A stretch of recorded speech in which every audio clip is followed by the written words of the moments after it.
একবার বলিস 26 তারিখে খেলাবে, আরেকবার বলি 10 তারিখে খেলাবে। তোরা আর কত তারিখ দিবি? তোকে তারিখ শুনতে শুনতে আমরা বিরক্ত হয়ে গেছি। তোদের শুধু জন্মের ঠিক নাই, সাথে তোদের কথারও ঠিক নাই। হ্যালো বন্ধুরা, সবাই কেমন আছেন? আশা করি প্রত্যেকেই ভালো আছেন। আজকের ভিডিওতে দেখাবো আওয়ামী লীগকে নিয়ে মজার 10টি দুর্দান্ত নিউজ ভিডিও। আমার এই বিএনপির ভাইদেরকে যখন যেমন ইচ্ছা তেমন অত্যাচার করেছিল, তখন এই দোষরা কোথায় ছিল? গাইস, আজকের ভিডিওটি কিন্তু অনেক বেশি মজার, তাই একটু স্কিপ না করে ভিডিওটিতে একটি লাইক দিয়ে শেষ পর্যন্ত দেখতে থাকুন। এই সময় কম, শুরু করো। তো গাইস, বেশি কথা না বাড়িয়ে মূল ভিডিওতে যাওয়া যাক। গাইস, শুরুতেই 1 নম্বর তালিকায় দেখুন ওবায়দুল কাকুর সাথে নাকি খেলতে চায় এই আপু। আমি তাকে খুব মিস করছি। আমি চাই সে আসুক, আমার সাথে একটু দেখা করুক, আমি একটু খেলবো।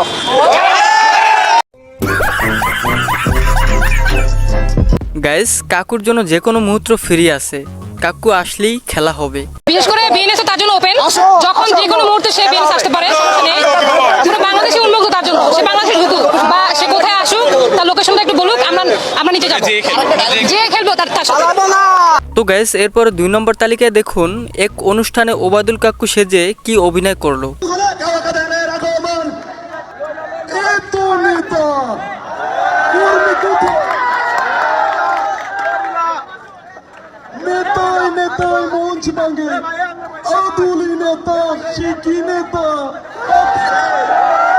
গাইস, তার ডায়লগগুলো হুবহু ওবায়দুল কাকুর মতোই। দেখতে দেখতে 15 বছর, সামনে আরো 5 বছর। এরা কারা? জ্বালা অন্তরে জ্বালা, কাঁঠাল দিয়ে বার্গার হয়ে গেল। তার অভিনয়টি কিন্তু বেশ ভালোই হয়েছে। কুমড়া দিয়ে বেগুনি হয়ে গেল, আপা পালিয়ে গেল। তো গাইস, এরপরে 3 নম্বর তালিকায় দেখুন গণতন্ত্র পুনরুদ্ধার নিয়ে ভয়ঙ্কর মিছিল।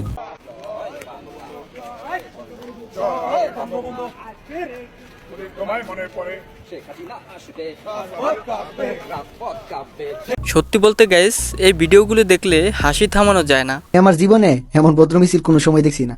দেখুন কতটা ভদ্র। হ্যাঁ, এরা জুড়ে মিছিল করতেছে না শব্দ দূষণ দেবো দেখে, রাস্তাতে মিছিল করতেছে না যানজট লাগবো দেখে, ফুটপাথ দিয়ে মিছিল করতেছে, মানে কতটা ভদ্র মিছিল করতেছে দেখুন। এমন ওই কইতাছে লগে দাঁড়াতে এরা ঠিক মতো শুনতেছে নি, বুঝতেছি বাইরের মানুষ তো পরে শুনবো। এরপরে দেখুন না কয়েকজন মাস্ক শুনছে যাতে এরা যাতে করোনা ভাইরাস অন্যান্য না তা। তো বন্ধুরা, এরপরে 4 নম্বর তালিকায় দেখুন রিকশাওয়ালা চাচা শহীদ আবু সাইদকে নিয়ে কি চমৎকার গান করলো। ধর আমারে করছে গুলি স্বৈরাচারের পুলিশ, রক্তে আমি যাচ্ছি ভিজে বলছি আবু সাইদ। তার কণ্ঠে গানটি কিন্তু সত্যি অসাধারণ হয়েছে।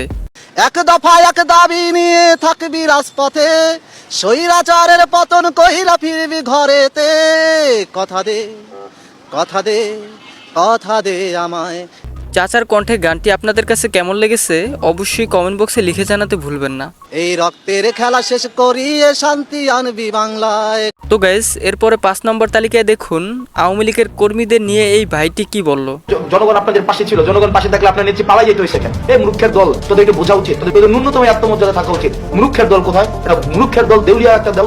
তোদের বোঝা উচিত তোদের আপা তোদেরকে পালাই চলে গেছে, তোদের আপা তোদের চিন্তাও করে নাই। তোদের যে আপা, তোরা কেমনে থাকবি, কি করবি, তোরা কেমনে চলাফেরা করবি, তোদের ভবিষ্যৎ কি হবে, চিন্তাটা করে নাই। গাইস, আওয়ামী লীগের কর্মী যারা আছেন তারা কিন্তু প্রশ্নের উত্তরটি দিয়ে যাবেন। যেটা করছে সেটা হচ্ছে উনি নিজের ভবিষ্যৎ নিয়ে বোনের নিয়ে পালাই গেছে। ওনার ভাগিনা, ওনার যে ভাগিনা ওদেরকে আগে বিদেশে পাঠাই দিছে। তোদের ন্যূনতম লজ্জা থাকা উচিত। তোরা এমন একটা দল করিস যে দলের নেতা তোদের হচ্ছে ফালায় চলে যায়, আবার ওই দলের নেত্রীর জন্য তোরা রাস্তায় আসিস। তোদের লজ্জা সরম ন্যূনতম কিচ্ছু নাই বেটা। তো গাইস, এরপরে 6 নম্বর তালিকায় দেখুন কফি ভাই উপদেষ্টাদের নিয়ে কি বলল। যে যায় মক্কা সেই হয় হাজি। না, আমাদের ব্যাপারটা হয়েছে যে গণভবনে বসবে, সংসদ ভবনে বসবে, সেই কি আওয়ামী লীগের পা চাটবে বা আওয়ামী লীগকে ভয় করবে? না, আমার খুব অবাক লাগে যে নাহিদ ভাই এবং আসিফ ভাই উপদেষ্টা মন্ডলীতে আছেন, ইউনূস সাহেবের খুব কাছের লোক, সেখানে আপনারা থাকা অবস্থায় একজন শাহবাগীকে কিভাবে উপদেষ্টা বানানো হয়? কফি ভাইয়ের কথাগুলো সত্যি বেশ ভালোই লাগে। 2-4টা ফেসবুক পোস্ট করবে, প্রোফাইল ডিপি লাল করবে। প্রোফাইল ডিপি সর্বপ্রথম যদি লাল করতো তাইলেও তো কথা ছিল, তো সর্বপ্রথম শুরুর দিকে তো আমরা লাল করছি, ছাত্র জনতা লাল করছে, চিপে চাপায় পলাইয়ে থাইকে তারপর তো লাল করছে। তাহলে আমরা তো উপদেষ্টা হওয়ার জন্য একটা বাগাইয়া, উপদেষ্টা হওয়ার জন্য তো লোভ নাই, চাইও না, কখনো কখনো ইচ্ছাও নাই, দেশ শান্তিতে থাকুক সেটাই চাই। একজন শাহবাগী কিভাবে পা চাটতে আসছে, তার বউরে দেখলাম যে তার বউ তো মনে হয় কোন ছবির যেন নায়িকাও ছিল। তারা কিভাবে উপদেষ্টা হয়? আসিফ ভাই, নাহিদ ভাই, আপনাদের কাছে স্পেশাল পার্সোনাল প্রশ্ন ভাই। আপনারা আন্দোলন থেকে আপনারা জেল খাটছেন, আপনারা ডিবির হেফাজতের নামে গিয়ে নির্যাতন হইয়া তারপর গিয়া আপনারা উঠে এসে আপনাদের উপর মানুষের ভালোবাসা বিশ্বাস তো আছে। আপনারা থাকতে আপনারা কিভাবে তাদেরকে, শাহবাগীদেরকে কিভাবে আপনারা হচ্ছে গিয়ে সংসদ পড়ান, কি মানে হচ্ছে কি যেন পড়াইলেন না দেখলাম। গাইস এরপরে 7 নম্বর তালিকায় দেখুন উপদেষ্টা সিলেক্ট নিয়ে হিরো আলম ভাই কি বলল। আমি উপদেষ্টা হতে চাইলে তো আপনি দিবেন না আমাকে, কারণ হিরো আলম যোগ্যতা ব্যক্তি না, তার লেখাপড়া না দেখতে সাইজ ভালো না, তাই আপনি উপদেষ্টা আমাকে কি হিসেবে উপদেষ্টা আপনারা দেবেন? চাইলে তো আপনি এটা টোল করবেন আপনারা, কিন্তু জনগণ লিখতেছে যে ফারুকি ভাই থেকে হিরো আলম অনেক ভালো আছে, সে পাওয়ার যোগ্য, কারণ সে মাঠে ছিল, রাজনীতিতে কথাবার্তা বলে। কিন্তু গাইস হিরো আলমকে উপদেষ্টা হিসেবে দেওয়া উচিত, কারণ কিছুদিন পর পর আপনাদেরকে সেই কিন্তু অস্থির বিনোদন দিয়ে থাকে। চলে যাব কিন্তু মরে যাব, কিন্তু আর যাব না, আর মরবো না। এটা কখনো হিরো আলম না থাকলে সম্ভব হতো না। বাবা হিরু, বাবা আলম, বাবা কোন পাপের শাস্তি তুই আমাদেরকে দিতেছিস বাবা? এমনি দুনিয়ার যন্ত্রণার ভিতরে আছি বাবা, তারপরে তোর সময় আমরা জন্মগ্রহণ করছি বাবা, এটা কি আমাদের সবথেকে বড় অপরাধ? তুমি আমাদেরকে বলো বাবা হিরু আলম। তো গাইস এরপরে 8 নম্বর তালিকায় দেখুন আওয়ামী লীগকে নিয়ে প্রবাসী এই ভাইটি কি বলল। একবার বলিস 26 তারিখে খেলা হবে, আরেকবার বলি 10 তারিখে খেলা হবে। তোর আর কত তারিখ দিবি? তোকে তারিখ শুনতে শুনতে আমরা বিরক্ত হয়ে গেছি। তোদের শুধু জন্মের ঠিক নাই, সাথে তোদের কথারও ঠিক নাই। আসলে এরা জারস, কারণ জারস না হইলে এই কথা বলতে পারি, গণতন্ত্র পুনরুদ্ধারের জন্য আজকে তারা সমাবেশ ডাকছে। মানে কি গণতান্ত্রিক দল আওয়ামী লীগ দল। গাইস তার মজার ভিডিওগুলো দেখলে হাসি থামানো যায় না।